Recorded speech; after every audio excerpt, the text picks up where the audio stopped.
3 American Indian tribes in South Dakota have sued the country's top opioid manufacturers and distributors, accusing them of concealing and minimizing the addiction risk in tribal communities that have been devastated by such drugs.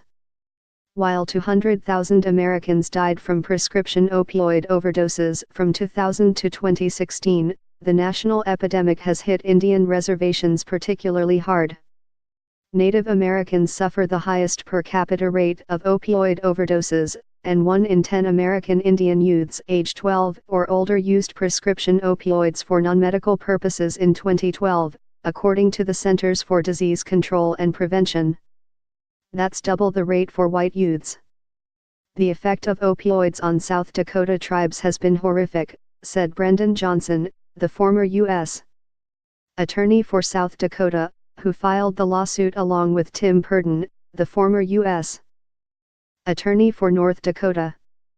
This epidemic has overwhelmed our public health and law enforcement services, drained resources for addiction therapy, and sent the cost of caring for children of opioid-addicted parents skyrocketing.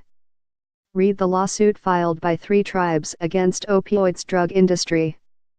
3 tribes: Rosebud Sioux Tribe, Flandreau Santee Sioux Tribe, and the Sisseton Wahpeton Oiate sued 24 manufacturers and distributors, including Purdue Pharma, Teva Pharmaceuticals, Allergan plc, McKesson Corp., Cardinal Health, and AmerisourceBergen Corp. But the attorneys allege the opioid epidemic has wreaked havoc on all of South Dakota's 9 tribes. The complaint alleges the opioid industry failed to comply with federal prescription drug laws intended to prevent the diversion of prescription opioids and prevent their abuse. The lawsuit accuses the companies of violating federal racketeer-influenced and corrupt organizations, RICO, laws, deceptive trade practices, and fraudulent and negligent conduct. Drugmakers and distributors face barrage of lawsuits over opioid epidemic. Most of the companies did not immediately respond to the lawsuit. Kaylin Holland, spokesperson for Teva Pharmaceuticals, released a statement saying the company is working to educate communities and healthcare providers and comply with federal and state regulations. A pharma spokesman said, "We vigorously deny these allegations.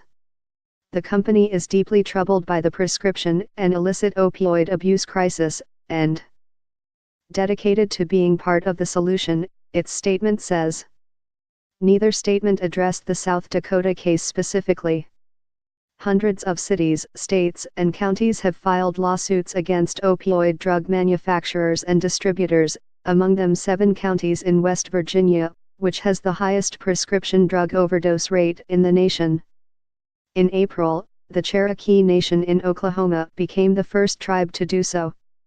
Walmart, CVS, and the other companies that were sued went to a federal judge in Oklahoma in June and argued that Cherokee tribal courts do not have jurisdiction over them. The judge has not ruled on whether the case will remain in tribal court or be transferred to U.S. District Court.